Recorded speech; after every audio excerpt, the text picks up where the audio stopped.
자, 우리 포스코홀딩스 주주 여러분들 반갑습니다. 세경이고요. 여러분, 이게 바로 진짜 불장이 아닐까라는 생각이 듭니다. 코스피가 기어코 3,700선을 돌파했는데 이러면 이럴수록 우리 주주분들 마음은 많이 답답해지실 수밖에 없을 겁니다. 저도 그렇지만 지금 더 무거운 종목들도 훨훨 잘 날아가고 있는데 왜 우리만 이 28만 원짜리에서 이렇게 굼뜨게 움직이고 있나, 이런 생각들 지금 다들 하고 계시죠. 자, 근데 여러분, 오늘 제 방송 끝까지 들어보시면 지금 어떻게 보면 우리한테 이 답답한 구간이 폭풍전 고요일 수도 있겠다라고 생각하게 되실 겁니다. 자, 여러분, 우리 그저께 이 IR 공시가 나왔었는데 우리 실적 발표일이 지금 다가오고 있는 상황이죠. 근데 공교롭게도 이 에펙 정상회의 일정과 지금 이 실적 발표가 거의 일정이 겹치게 될 것 같습니다. 그러니까 실적이 나오는 주간에 미국과 중국의 이 무역 협상에 대한 내용들, 관세 완화에 대한 내용들, 그리고 이 철강, 핵심 광물에 대한 수입 규제 관련 의제들이 동시에 터질 가능성이 높아졌다라는 겁니다. 실제로 우리가 최근에 이 저가 찍었을 때 이후에 반덤핑 규제 이슈로 단기 저점 찍은 거였잖아요. 근데 또 어떻게 보면 이 자리를 찍자마자 지금 4거래일째 계속해가지고 바로 빠르게 복구를 했어요. 그래서 저는 지금 지금 시장의 뒷받침도 물론 있겠지만 이 구간 안에서 세력들이 이 이벤트 타이밍을 미리미리 알고 움직이고 있구나라고 좀 해석을 했거든요. 자, 그래서 제가 오늘 방송에서는 지금 왜 포스코홀딩스가 이 자리에서 이렇게 눌러 담기고 있는 건지, 그리고 이 실적 발표와 에펙 시즌이 겹쳤을 때 어떤 시나리오가 가능한지 차트 자리와 수급, 그리고 여러 가지 공시 내용들 통해 우리 주주분들 대응 전략에 대해서 말씀을 좀 드려볼까 합니다. 그러니까 오늘 영상 끝까지 놓치지 마시고 잘 따라와 주시고요. 내용이 조금이나마 도움이 되셨다면 이 구독과 좋아요 한 번씩만 부탁을 좀 드리겠습니다. 눌러주신 모든 우리 구독자분들 25년도 안에 계좌 대박나게 되실 거예요. 자, 일단은 지금 우리 이 실적에 대한 얘기들을 안 할 수가 없는 상황인데 우리 주주분들도 지금 가장 궁금해하시는 내용일 거예요. 어쨌든 지금 전반적으로 포스코홀딩스에 대해 이 컨센서스가 좋게 나오고 있는 상황은 아니죠. 매출이 전년 대비해서 3.75% 정도 감소할 예정이다. 영업이익은 21% 정도 급감할 예정이다. 이렇게 지금 전망이 좀 나오고 있는 상황인데 표면적으로 봤을 때 당연히 나쁜 숫자 맞습니다, 여러분. 근데 여기서 핵심은 왜 줄었는가를 확인을 해야 돼요. 자, 이 본업이 우리가 철강 때문이 아니라 자회사 포스코 ENC의 신한선 사고 영향 때문에 포스코 퓨처엔 그리고 전기차 수요 둔화 때문에 이런 요인들이 우리 포스코홀딩스의 일회성 요인과 일시적인 부진으로 지금 영향이 끼쳐지고 있다라는 거예요. 근데 하지만 여기 중요한 부분, 본업인 철강은 미국의 관세 등 강화와 함께 불황에도 불구하고 선방할 것으로 예상했다라고 나와 있습니다. 그러니까 지금 원재료 가격에 대한 하락, 정부의 이 관세 확정 내용들, 저가 수입제에 대한 규제, 이 세 가지 때문에 영업이익에 대한 우리가 방어가 가능했고요. 나머지 일단 이 3분기 실적 발표에 뭔가 부정적인 내용들을 가지고 온 부분에 대해서는 이미 주가에 어느 정도 반영이 돼 있다라고 보는 거죠. 이거 우리가 모르는 내용들이 아니잖아요. 포스코홀딩스에 대한 본업 내용도 아니고 자회사들에 대한 내용들이란 말이에요. 근데 그런 이익 감소에 대한 부분은 알겠다 이겁니다. 하지만 중요한 건 이 자리가 그래서 바닥이냐 아니냐 이 부분이에요. 3분기 실적에 대한 내용들이 악재들이 이미 반영이 되어 있고 실제로 실적 발표로 해가지고 주가가 추가적으로 하락할 일은 제가 봤을 때 없다라고 생각을 합니다. 게다가 여기다가 제가 아까 말씀드린 이 에펙이 사실 우리 단순한 정치 이벤트가 아니잖아요. 그죠? 미국이 중국에 대한 50%에 대한 이 관세를 일부 조정할 수 있는 가능성과 실제로 이 한국과의 철강 그리고 핵심 광물에 대한 협상 최종 마무리 단계가 지금 언급이 되고 있는 상황이에요. 우리 실제로 이 실적 중에 철강이 차지하는 비중이 여전히 70%가 넘는 상황이고 리튬이라든지 2차 전지에 대한 부분은 아직 투자 단계이기 때문에 결과적으로 뭡니까? 무역 정책이 완화가 될수록 이 철강에 대한 수출이 회복이 될 거고, 그렇다면 지금 우리가 실적이 바닥이고 이 자리에서 점점 더 복구해줄 일만 남았다. 실제로 4분기 이후에 대해서는 우리 긍정적인 컨센서스가 나오고 있는 상황이죠. 자, 그렇기 때문에 이런 상황들을 보고 차트 자리를 보면 지금 이 가까이 보여드릴게요. 지금 이 25만 7천 원짜리 종가로 마무리한 이 자리에 바로 수급 붙어가지고 끌어올리고 있는 내용들이 얘네가 왜 지금 들어오고 있는지 어느 정도 좀 이해가 되실 것 같습니다. 그리고 실제로 이 최근에 포스코홀딩스 주가가 이 21만 저점을 찍고 꾸준히 반등을 이어오다가 우리가 계속해서 지금 부딪힌 자리 어디였어요? 결국 이 34만 원짜리란 말이에요. 그쵸? 그리고 아래쪽에 보시면 지금 이 파란색 선이 우리 개인 투자자분들 보유 물량, 갈색이 기관, 빨간색이 우리 외국인 보유 물량인데요. 보시다시피 우리 개인 투자자분들은 오히려 이 고점 자리에서 가장 많은 물량들을 보유하고 있었고, 후반으로 가가지고 우리가 조정을 받다 보니까 20만 원 자리에서 많이들 매도하고 나가셨습니다. 자, 근데 반대로 누가 봐도 지금 외국인 기관은 점점 더 끌어모으고 있는 게 눈으로 확연히 보이시죠? 지금 이런 빈 공간들이. 그랬을 때 우리는 결국 지금 세력과 정확하게 반대로 움직이고 있다라는 거고, 이런 흐름들이 지속이 됐다라는 거는 이 자리에서 이미 박스권 자리, 이 안에서 세력들이 물량을 모으기를 반복을 하면서 박스권 자리를 잘 다져놨구나. 그렇다면 지금부터는 이제 올라갈 일만 남았겠구나 라는 부분들을 생각을 해주셔야 됩니다. 자, 하지만 어쨌든 우리 포스코홀딩스 지금 우리 주주분들이 가지고 계신 평균 단가가 진짜 너무나도 다양하기 때문에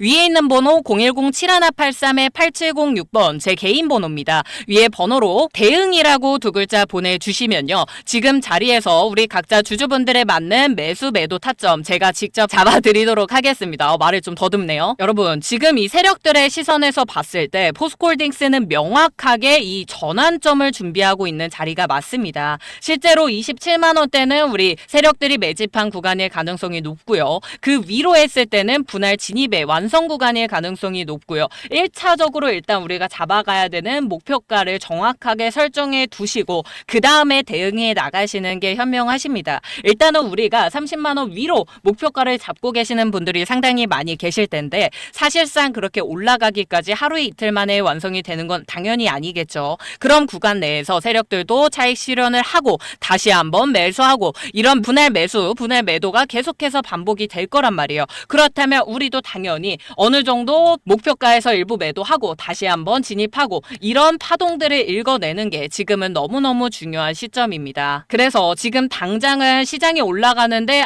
이 종목 내가 잘못 골랐구나, 제대로 올라가는 종목을 타지 않았구나 라고 이 자리에서 다시 한번 포기하고 나가지 마시고요. 여러분, 기다린 만큼 열매는 달 수밖에 없을 겁니다. 우리 포스코홀딩스 단순 철강주가 아니에요. AI라든지 2차전지 그리고 리튬, ESG 여러 가지 지금 모든 흐름의 중심에 있는 뿌리주기 때문에 지금은 이 바닥에서 세력들이 쌓는 구간이에요. 이걸 놓치면 다시는 이 20만 원짜리에서 포스코 보지 못할 겁니다. 여러분, 10월 말에 있을 실적 발표와 이 에펙에 대한 협상, 이 두 개가 겹치는 한 주에 올 하반기 포스코홀딩스의 터닝 포인트가 생길 가능성이 아주 크다라고 생각을 합니다. 혹여나 이번 실적 발표에서 이 숫자가 조금 부진하다라고 하더라도 이미 시장이 그 부분을 선반영했다라는 거 절대 잊지 마시고요. 오히려 지금부터는 저점 주면 무조건 끌어모으겠다라는 마인드로 시장을 좀 바라봐 주셨으면 좋겠습니다. 결국에는 마지막에 이 에펙 협상에서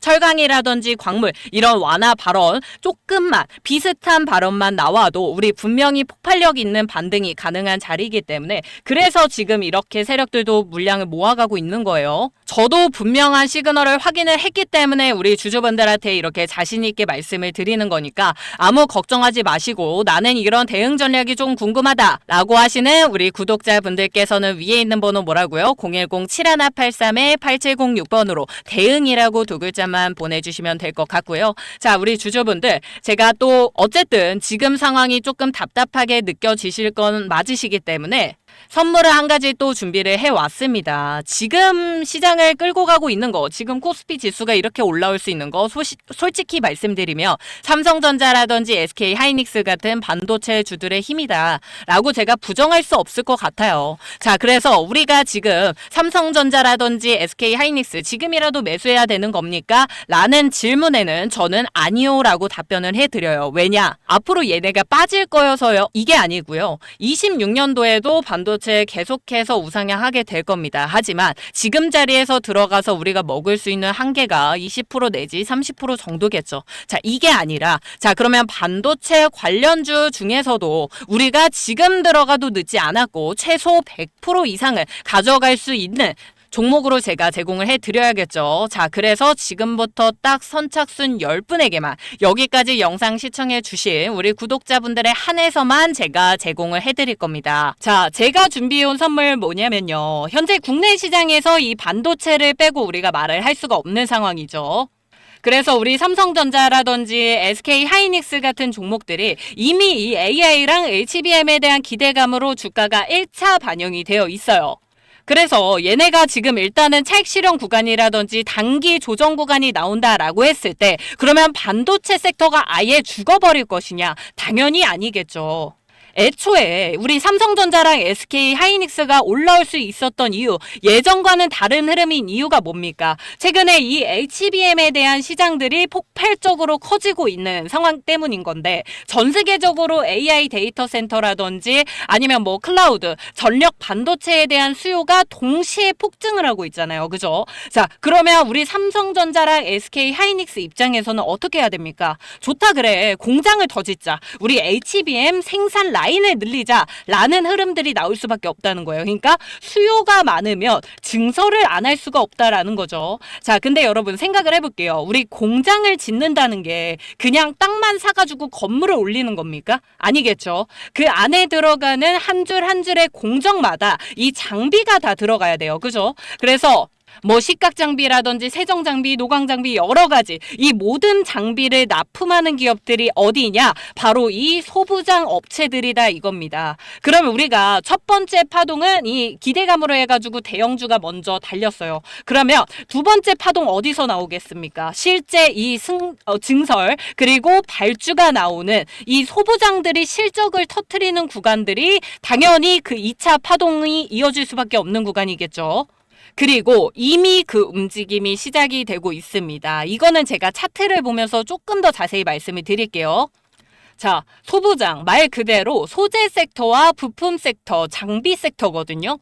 그럼 우리는 이 중에 어떤 종목을 잡아야겠느냐? 당연히 중요할 수밖에 없습니다. 소재는 여러분 이 반도체 공정에 대한 미세와 HBM의 생산 확대라는 직접적인 수혜를 받는 섹터이기 때문에 삼성전자, SK하이닉스가 올라오면 얘네도 같이 움직일 가능성이 크고 이 동진세미캠이라는 종목입니다. 얘가 이 삼성전자랑 TSMC에 공급을 하면서 급등을 했는데 작년 대비해가지고 2만 원짜리 대비해서 지금 120%까지 그래서 상승이 나왔어요. 그럼 우리가 이런 종목 잡을 수 있습니까? 없겠죠. 자, 그러면 다음. 얘는 하나마이크론이라는 부품 섹터입니다. 반도체 제조 장비의 정밀 부품을 만드는 기업들로 AI 칩 발열 관리용으로 패키징 수요가 급증하면서 올라온 종목이거든요. 그래서 지금 약 80% 정도까지 수익권이 나온 종목입니다. 그럼 얘네를 우리가 잡을 수 있을까요? 얘네도 안 되겠죠. 그렇다면 마지막으로 남은 이 장비 섹터 그 중에서도 최근에 가장 많은 수급이 집중되고 있는 제가 종목을 골라왔는데요. 왜냐면 이 소재 부품 어쨌든 시세가 한 바퀴 돌았어요. 근데 이 장비주는 이제 막 돈이 찍히는 구간으로 들어간 거예요. 그래서 이 삼성전자와 SK하이닉스가 지금 평택 용인의 반도체 클러스터 투자 확대에 들어가면서 대규모 장비 발주가 한 번에 터졌어요. 이때 외국인이랑 이 기관 자금이 가장 강하게 들어왔었던 곳이 어디였냐? 이 장비라는 거예요.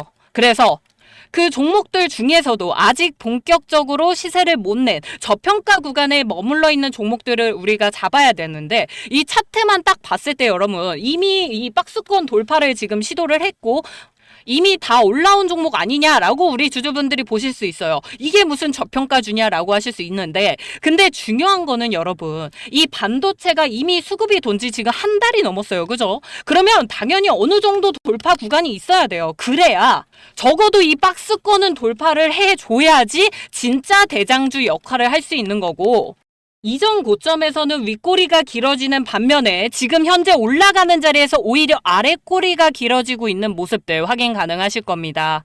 제가 지금 우리 주주분들한테 추천드리는 종목인데 설마 펀더멘탈도 확인 안 하고 추천을 드리겠습니까? 그죠? 이 종목 보시면 지금 1,000원짜리 잡주 아니고요. 회사 기업 가치부터 일단 탓한 종목이지만 차트 자리까지 완벽하게 구축이 다 되어 있는 자리고, 이 세력들 입장에서 생각을 해봤어도 우리가 이미 시세가 한 바퀴 돈 소재주라든지 부품주 쫓아가기보다는 이제 이 돈이 실제로 돌기 시작한 장비 라인에서 새 대장을 만들 수밖에 없고, 이 전략으로 움직이는 게 자연스러운 그림이에요. 그래서 우리가 결과적으로 이 SK 하이닉스 같은 대형 종목들이 조정을 받고 실제로 시장이 흔들릴 때 아직도 저평가되어 있는 장비 섹터로 해가지고 수급이 분명히 몰려들게 되어 있습니다. 왜냐면 이 장비 자체가 공정의 전체적인 뼈대고요, 여러분. 증설이 일어날 때 가장 먼저 발주나가는 업종 어디다? 장비주다. 그렇기 때문에 우리가 무조건 이 종목 잡아야 된다라고 말씀을 드리는 거고요. 지금 이 SK 하이닉스 차트를 보더라도 결과적으로는 이 박스권을 돌파를 해줘야 고점 자리가 나오는 겁니다, 여러분. 그리고 우리 이 종목은, 제가 보내드리는 이 종목은 박스권을 이제 막 돌파했지 이 위로 올라가지도 않았어요. 근데 SK 하이닉스 같은 종목이 지금 이만큼 올라왔다면 우리 지금 후공정에 있는 이 다음 섹터에서는 수급이 얼마나 폭발할 것 같습니까, 여러분? 무슨 말씀인지 이해되시죠? 여러분, 삼성전자 너무 높이 올랐다고 매수 못하시고 SK 하이닉스 너무 올랐다고 또 매수 못하시고 하시다가 결국 주가 어떻게 됐습니까? 우리 놓치고 지금 후회만 하고 있잖아요. 그쵸? 자, 그랬을 때 무조건 이 종목만은 진짜 절대적으로 무조건 매수해야 된다라고 제가 진짜 강조해서 말씀을 드리고 싶고, 분명히 제가 강조드리는 건 수요가 지금처럼 반도체 수요가 계속해서 폭발하면 무조건 증설로 이어질 수밖에 없습니다. 무조건 지금 잡으셔야 돼요. 고점이라고 생각하지 말고 위에 있는 번호 010-7183-8706번으로 문자 선착순으로 딱 10분에게만 지금 공개를 해드릴 거니까요. 위에 있는 번호로 문자 딱 황제라고 두 글자만 보내주세요. 10분한테만 공개해드릴 거다라고 말씀을 드렸습니다. 보시다시피 이미 어느 정도 자리를 돌파한 상황이고요. 우리가 매수 들어갈 수 있는 자리가 많이 남지 않았습니다. 그러니만큼 진짜 저를 믿고 따라와 주시는 딱 10분에게만 제가 이 자리 안내해드릴 거니까 최대한 빠르게 연락 주시길 바라겠고요. 삼성전자, SK 하이닉스 제대로 된 타점을 놓치셨다면 이번 기회는 정말 놓치지 않고 잡아가셨으면 좋겠습니다. 자, 여기까지 시청해주신 우리 구독자분들 너무너무 감사하고요. 저는 또 다음 시간에 더 좋은 내용들로 찾아뵙도록 하겠습니다. 감사합니다.